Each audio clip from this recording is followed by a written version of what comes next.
just by the way of introduction, I'm Karan Nigam, and I am currently working at Palo Alto Networks. I lead product marketing for one of the business units there. Prior to that, I've spent many years at Microsoft, where I worked on two different businesses, Windows and Microsoft Teams, which just became big by the time I left. And then prior to that, I was based in Helsinki, Finland, where I worked in Nokia doing smartphone product marketing. So I've had my share of move-arounds, and some of them successful, some of them absolute failures. So I've had some learnings along the way, and my hope really was that we can spend some time together where I can share some of them earnestly, for whatever it's worth. I do want to just give one kudos to Beth and team for, just being open to a topic that's not about marketing. I'm not here to talk to you about demand optimization or product storytelling or, customer insights. I'm here to talk about us, you and me, and this small, tiny thing we spend a lot of time on called our careers. I've always found it fascinating that we spend so much time defining our marketing plans, our quarterly business reviews, and weekly dashboard reviews. But then when it comes to our own careers, we have this, we'll see how it goes sort of an approach. And I wonder if there is an opportunity for us to think about reinvention in a more structured, thoughtful manner on an ongoing basis. So before we jump into the slideware, I have a few slides. Let's do a quick Slido poll, just to get a couple of insights from you guys. So first one is, I'll give you like a few seconds to join if you want. But the first one is, if you were not doing what you do today, what do you wish you were doing? Everything's game. Oh, love that. Writing movies, gardening, comic book artist. This is incredible. Wow. Kayaking.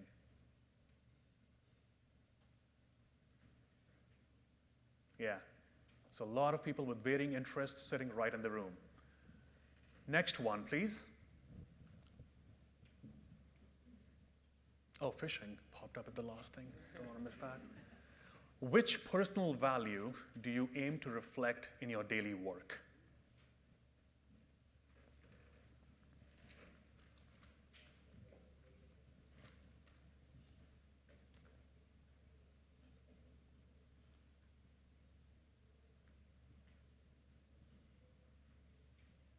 Love that. Compassion, empathy, integrity.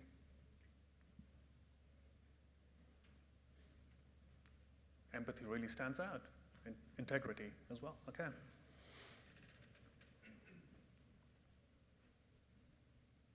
Nice. Okay. A variety of values that all of us are trying to reflect from our personal daily lives in our work every day. And the last question is fishing still comes back. That's fine. No judgment here. What gives you energy as you think about your career advancement? Title, money, anything else, networking, whatever it is, learning, impact, growth, helping others,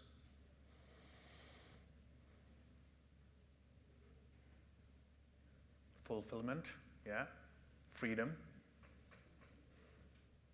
early retirement. We should talk, whoever wrote that.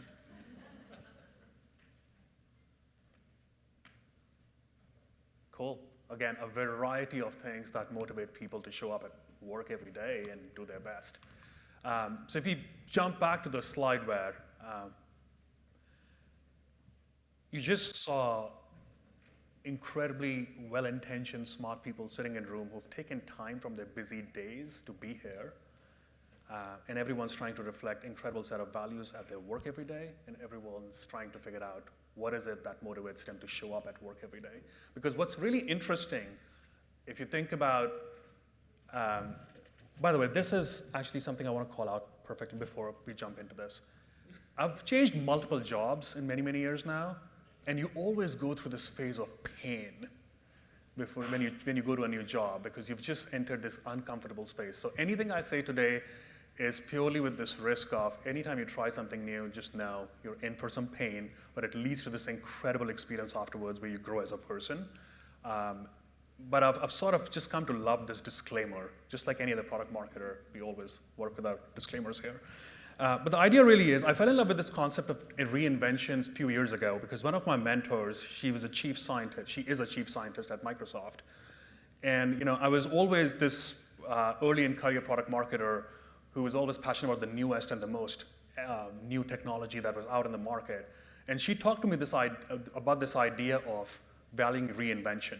That most of the times, user experience, product experience is actually it's more important for you to spend time on incremental invention, conscious reinvention of existing models versus just always focusing on net new innovation. And I started to think about this idea from a career perspective as well. Because if you think about invention, a lot of times inventions can be accidental. Chocolate chip cookies, Post-it notes, X-ray machines, so many of the things that we rely on every day are accidental innovations. But reinvention is always almost something that you have to pay attention to, you have to be conscious about. And I've started thinking about this concept just from a career perspective as well, that we don't really spend enough time thinking about how do we reinvent ourselves on an ongoing basis to define a career that aligns with our values, that aligns with what we want to do and what gives us fulfillment. If you think about the last 2 years, I think as humanity, we've lived through this massively dramatic experience where everything's been upended, our economies, our personal lives, the way we look at things we buy, the things we spend time on, everything's been totally appended. The way we think about our relationship to work has completely changed. There's this constant back and forth between, do I prioritize my personal well-being? Do I prioritize flexibility? Do I prioritize money, job? What do I do? So as professionals, as individuals, we're just not sure of how to think about our career, which used to be this linear thing for many, many years when we started, right? So there's this idea to take a pause, to think about what is it that the market's looking for? What is it that we have to offer? And how do we fit this new model of work going forward? If you look at some of the employers, some of the stats that are starting to come out after this last couple of years, only 22% of the employers actually feel they'll have the right sales and marketing talent in place in the next 5 years to be able to sell what they have to sell. So there's a massive demand opportunity there. Only 30% feel they have the right technical skills in the next 5 years to actually do the kind of innovation they need to do to be successful as companies. And 60+% employers are actually open to hiring people from a variety of experiences. They don't care if you're a marketer, if you're a technical person, they're open to people who have different skills and ideas to bring to the table to sell something new, because most of the companies now are in complex businesses. You're not in a business where you create a product and that's the same product that sells for like next 10 years. Your business is getting appended every second week, every second month. So you're looking for talent that has that kind of agility, adaptability. So what an amazing opportunity for all of us to think about our careers like that as well. I think there's so much that's been written about this idea of great resignations, great reshuffle, whatever you prefer to call it. But for me, I think what's been really interesting is this idea that last 2 years have created a space for great introspection. I don't know about you, but I was on this massive, just rat race sort of a motion where you just keep going and doing things because 10 years ago you created a plan for yourself, you just kept doing it. Never really took a pause to reflect if it's working, it's not working. And in the last 2 years, nearly 4 million people have changed their jobs every month. In Feb of this year, 4.3 million people quit their jobs across the US economy. So the entire workplace is going through this incredible motion of talent moving around. I'm sitting in Seattle, and I'm working for this company called Palo Alto Networks in Bay Area. 2 years ago, I could not even imagine accessing Bay Area market sitting in Seattle. But today, I'm working there. All my offers that come from other companies are now from Bay Area markets. That was never the case before. So as a talent, for the very first time, we have the power, we have the ability to demand and think about a career in a bit more constructive way versus just a job, right? So great introspection has been something that I've been spending a lot of time thinking about. So I have 3 basic concepts that I hope that I can share from my learnings and we all can discuss in the next couple of days.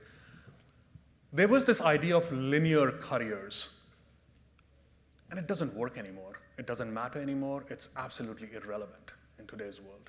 No one really cares about linearity of your career. It used to be a thing that people were willing to pay you premium for. You worked in IBM for 25 years, and hence you deserve this kind of salary, this kind of title. That doesn't work anymore. It doesn't matter if you work for a 20-people company. I was talking to Shane, who went from Microsoft being a 200,000 employees company to this company that was 40 people. This is a massive transition. But the market's not thinking about him as a talent based on 40 employees or 200,000. Market's actually thinking about him as a talent based on his experiences and what he brings to the table, right? So it's a totally different mindset that we have to think about. Most of us went to schools when careers were still linear, and that was a respectable thing. So we have to really retune ourselves in that mentality. Second is career as a service. I'm assuming a lot of people here work on tech companies. That's my assumption, so if it's not, I apologize. But in the last 10 years, the biggest thing that happened in tech sector was software as a service. Everyone was selling CDs and packaged software, and they were massively successful. And then one fine day, Salesforce came to the market and said, screw this. There's a better way to do it. Software as a service. So we all work on software as a service, but careers are still steps, linears. We're not thinking about career in that same mentality we need to. And then lastly, just continuous reinvention. That's just a way to think about some of these things. So I'll start with my own journey. This is me. I grew up in India in a family that is highly loving, and it's wonderful and wonderful parents. And my mom had this impression of what I'll do in life. My dad's a doctor, so she just thinks doctor's the only profession that's worth it. But of course, in her idea, my life is going to be this beautifully linear life, where I'll just keep doing amazing things, building on the previous thing, and then that's my life, and I'll somehow end up winning some massive award. I mean, I still can at some point. But that was the idea, and that was my perception of what my life's going to be as well for many, many years. And then nothing worked out. Not a single thing worked out. So I'll just quickly go through it because there's a bunch of text. Sorry, apologize. I studied economics in high school. I fell in love with this girl. Decided to become an engineer for some reason. I think that was everyone in India was either an engineer or a doctor, so I became an engineer. Absolutely sucked as a coder. My boss actually told me one fine day that, dude, you just suck at coding. You should really consider something else. I'm so thankful he did. Came to US to do my master's. The girl's still around, same girl. So after my master's, ended up in Helsinki, Finland, which was a bizarre story. I did not know where Finland was, but that's how it just worked out that way. Ended up in Finland to do hardware. Nokia was a smartphone company. I did hardware marketing there. Got married to the girl from high school in Finland. It was great. She's an architect. So again, Mom, I'm sorry. You wanted me to marry a doctor. Didn't work out. Spent a few years in Nokia. Nokia went bankrupt. The smartphone business just went belly up. One of the biggest brands on the history of businesses went belly up. And I had a chance to be there. Moved to Seattle. I was literally the first human being who moved from Nokia to Microsoft as a part of the acquisition. So all the HR and legal experimentation happened on me for the first 2 years. It's bizarre again. I joined this business called Windows. And I call it dead brand because when I joined Windows, Windows 8 was the last product that had been launched. It was a massive disaster. There were memes and memes around how terrible Windows is as a product, was as a product. And I had a chance to join that brand, and there's some fascinating learnings from that. But I did OS, software marketing. So I had done hardware marketing before. Now I was doing software marketing. Then after a few years in Windows, I got ping from the vice president of our office business, and he said, we're building this new thing called Microsoft Teams. And I was like, what the heck is Microsoft Teams? And they're like, hey, you should try and join us. And I was interested to learn B2B and SaaS marketing. So I had a chance to join this product called Microsoft Teams when we were like 5 people. It's tiny. No one believed in it. Like if you told your friends in Microsoft you worked on Teams, people would laugh at you. I literally, for some days, I told people, oh, it's a better version of Skype in many ways. But we all know how massive Teams has become now. I recently became a dad 16 months ago, so that's a different life experience I'm going through right now.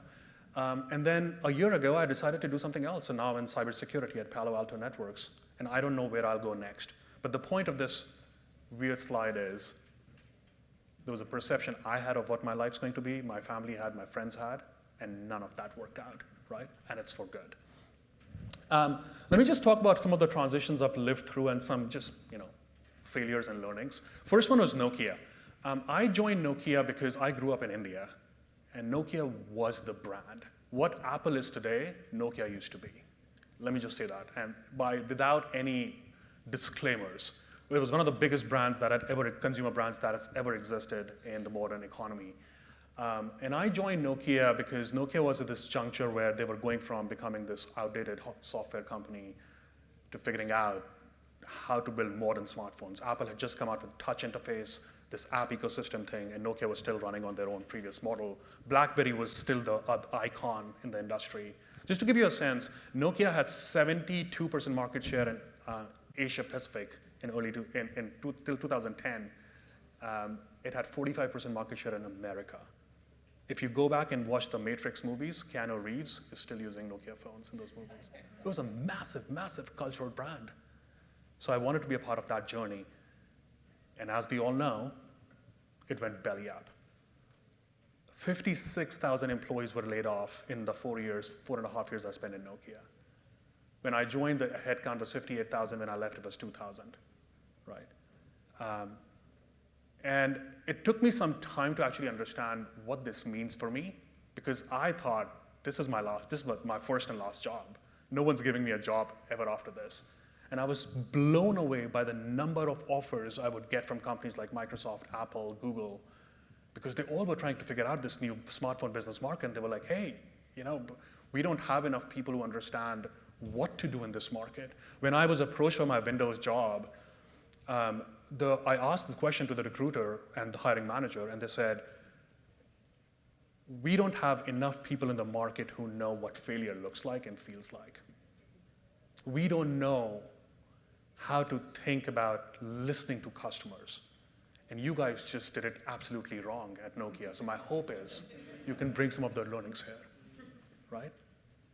I was blown away that people were open to something like that, because in my head, failing means failure, and that was exactly the wrong model to think about it. Every time you join a new job or a new company and you completely suck at it, trust me, there's a wonderful, beautiful story that comes out of it if you're able to pitch it that way. Windows, I joined Windows again. It was this monolithic thing, and it was boring, and I was so confused if I should be doing this thing or not. But then I met with the head of Windows business, and he completely changed my perception, which was, if you think about the vending machines, the airports, the airplanes, the IoT machines, the laptops, the economies, Apple's machine, the factory that creates Apple phones, everything's running on Windows. The global economy is running on Windows. So if you want to learn how to build a business at scale, how to operate a business at scale, yes, it may be boring, you should come and join me. And I think that completely, again, pivoted my perception of what do you join products for? And at that point in my time, I decided to learn how to operate at scale, how to do go to market at scale, how to think about channel management at scale, how to do brand building at scale. Because brand in US and India and Vietnam and China and Philippines is completely different. But this brand has to come across similarly across all these countries. Wonderful experience again that I had not thought about. Then I joined Microsoft Teams. It was a Slack compete in the beginning, right? Slack's this incredible product. I have absolute respect for it. But Microsoft had a different version of what we think collaboration should be. And I think the thing that really stood out for me in this experience was during the pandemic, I remember how each and every person who worked on Microsoft Teams overnight became a frontline worker. We were on calls with our customers in Europe and APAC and Americas, because I don't know if you remember this, but in the first 1 month of pandemic, there was no server space left. Softwares were struggling around the world because they didn't have enough server space to run the software. So overnight, people were unable to talk to each other, people were having these massive call issues, et cetera. And Microsoft decided to just buy out a bunch of servers, optimize a bunch of servers around the world, so hospitals and schools and everyone could run on Microsoft Teams. And of course, it's a business. I'm not saying it's not a business. But I think those few years in Microsoft Teams really helped me understand, one, how to do B2B SaaS, which is just a skill. But at the same time, how do you think about your jobs in a very purposeful, meaningful way, and how do you help the global economies run on it? So again, a wonderful experience that I had not anticipated I'll get from it. And then lastly, Palo Alto Networks. I joined this company because a year or so ago, I started thinking about two spaces, blockchain and cybersecurity. Now, you can hate them, dislike them, it doesn't matter. But the reality is we are living in a world now where, for the very first time, nation states attacked is a real thing. You're noticing Ukraine-Russia war. I can tell you there's a decently likelihood that 80% of the population in this room has their credentials compromised. Either you just don't know about them right now or you don't know where it is right now. So in my head, I was like, what are the topics where I think some cultural conversations are happening at the same time? Innovation is happening. So for me, cybersecurity sort of became that space. And it's been very interesting and just in the year to see this mix of technology, cultural conversation, and politics coming together. So it's, I'll report back in a few years on how this is going.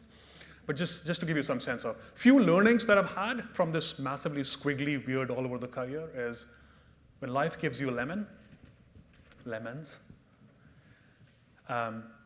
everything I feared from my Nokia experience became the fundamental basics of my rest of my career.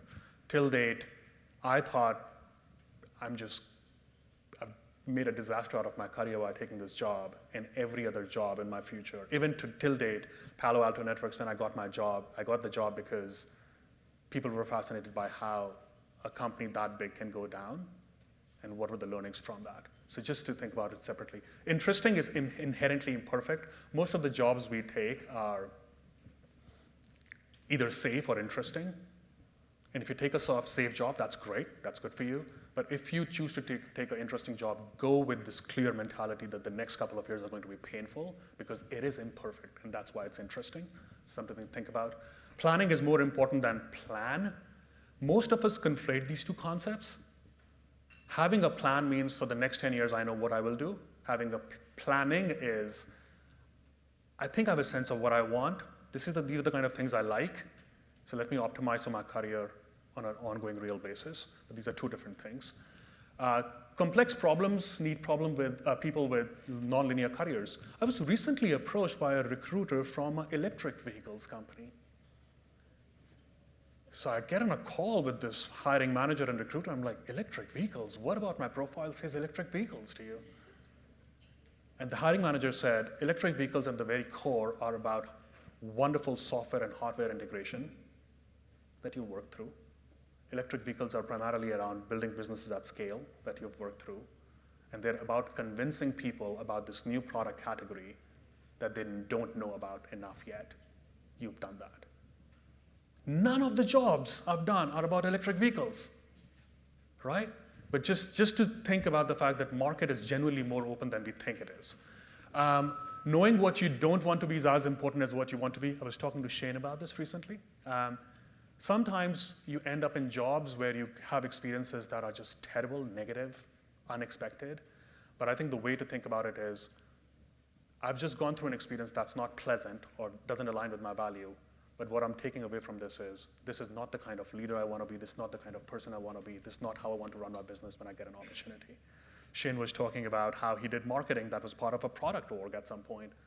And it was a very different mentality, and he realized he did product management. He was like, product management is not for me anymore. What a learning to go through and understand. And then lastly, career is a jungle gym. It's not a ladder. We have to accept it. Most of the random, stupid experiences you'll go through is what will make you who you will become in 5, 10, 20, 15 years. So just something to think about. Career as a service. This is how we define successful careers, these things. Literally every career literature from the last 30, 40 years is defining career like this weird thing that we figure out and we have a formula for. But that's not the reality anymore. So I've just been thinking about this idea that most of us spend time on SaaS. This concept of we come up with an idea, we create a prototype, we build it, we sell it, we ship it, try to attract people to try it out. People give us feedback, hate it, like us, love us. We fine-tune the product, and then we make the idea better. This virtuous cycle of constant evolution. So why don't we think about our careers like that? Why won't you take a job that possibly interests you, try it out as a prototype, do some learning, attract other like-minded people to join you in this effort to build something, and if you fail, you have a learning. If you do amazingly well, you have a learning. But I think there is some merit in starting to think about career as this virtuous cycle, just like we think about our products we work on every day. There's this weird fascination we have with a perfect career but an imperfect product cycle, and we have to just somehow learn how to marry some of those things together. It's just a different age we live in. You're not selling mainframes in IBM, where a single mainframe worked for 40 years. You're not selling 2G phone that was relevant for 20 years. You're now in the age of internet, 5G, et cetera, that things are evolving in real time, and the new kind of technologies are coming, and our career has to evolve just like that. I won't go through this. This is a checklist that I have personally found very helpful every time I'm considering a change. So I'll give a minute to people to just go through it. I'll probably touch on a couple of these. The second one is, are you running away from something or running towards something? I found this question really meaningful to think about. And I say that because a lot of times people consider changing jobs when they're just trying to escape something. It's absolutely fine, but a lot of times because of that mentality, you end up in jobs that are not actually the solution you were looking for. You were just desperate to leave something. Whereas this question of, are you running towards something, allows you to have a bit more thoughtful, meaningful approach to your career. And on tough days, when everything sucks in your daily job, you're able to go back to the purpose and be like, oh, this is why I took this decision in life. The third one I'll just call out is, a lot of times I talk to my friends about this, and I also fall in this trap. We have this beautiful narrative of why we're trying to change jobs. Oh, I want to have a wonderful impact on the world. But a lot of times the reality is, I just want to fix my compensation. I just want to get a better title. Oh, I think I'm a wonderful manager, but my current company won't give me a big team. I want a bigger team. It's fine.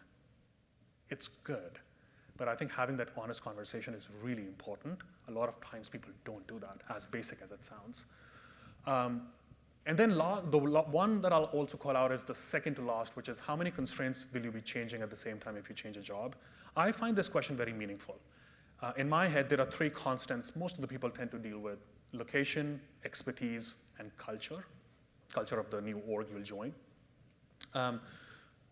Anytime you try and change more than two variables, you're setting yourself up for a possible failure. Because at one given point in time, you can only do so many things. So consider figuring out how many constants are you changing in your life, and is that something that you can actually accommodate at this point in time or not?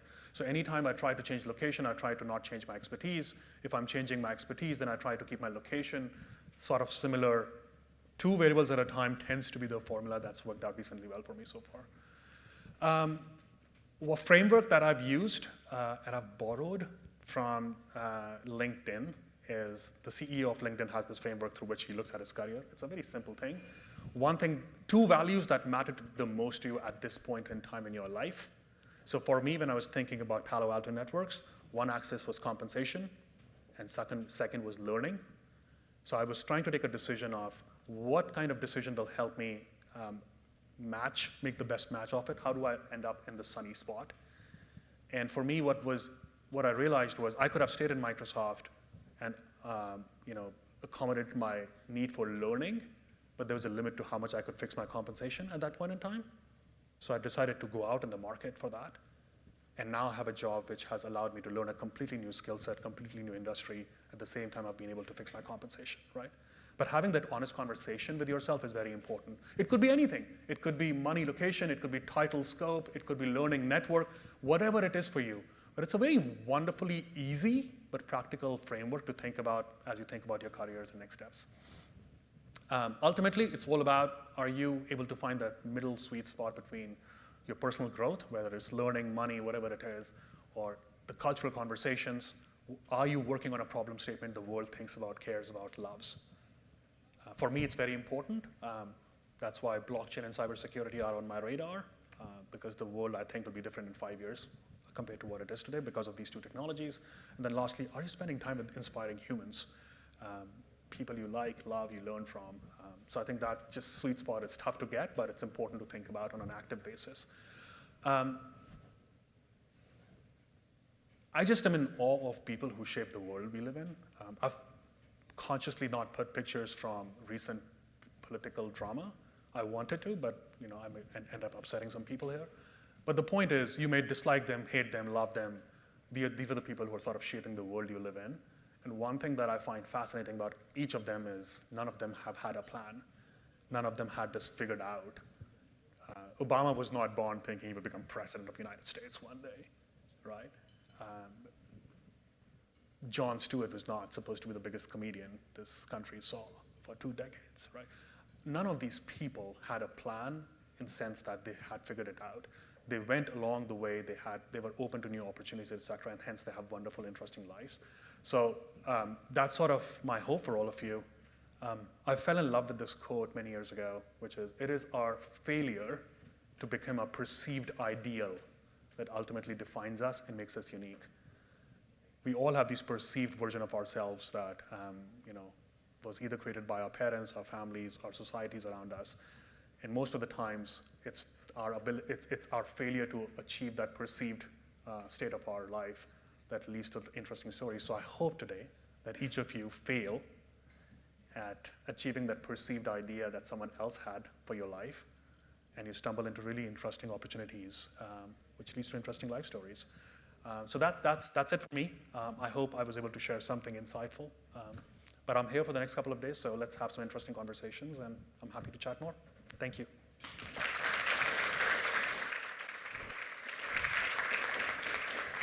And fishing is back again. Yes. So, number one question, do you like fishing? I actually don't. Okay, But there you I go. guess All right. I guess the universe is giving me some signal. I don't know. No fishing. No okay, fishing at fair all. enough. Yeah. But the top-rated answer. Okay. Yeah. Question. We have time for 2 quick questions. First one, how much did work change outside of the industry, the work itself? I think our relationship with work has changed a lot. I think in my head, the biggest fundamental change is work used to be a location. You used to go to work. That's not the case anymore. And I think for the very first time, we have the ability to select. I think there was this idea that, you have to be in a job for like 3 years for your LinkedIn to good look or your resume to look good. Otherwise, people will question you. I think increasingly I'm having conversations where people are changing jobs after a year, 18 months, and it's perfectly fine, it's acceptable.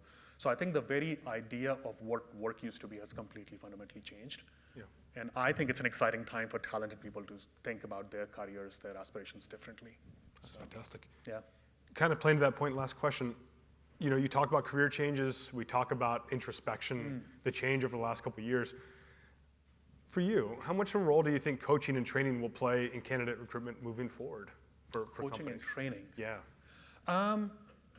I think that will be one of the biggest investments that companies will make. Yeah. And I say that because increasingly companies don't have access to talent with the skill sets they require. So they're hiring people with skill sets they can get. Yeah. So they're actively working on more internal training programs, et cetera, to actually then train people to understand their business, their markets, their customers. So I think coaching and training, et cetera, will be the most important thing. Fantastic. Again, but yeah. Well, thank you so much. Okay. Really appreciate it. Thank you. Thank you.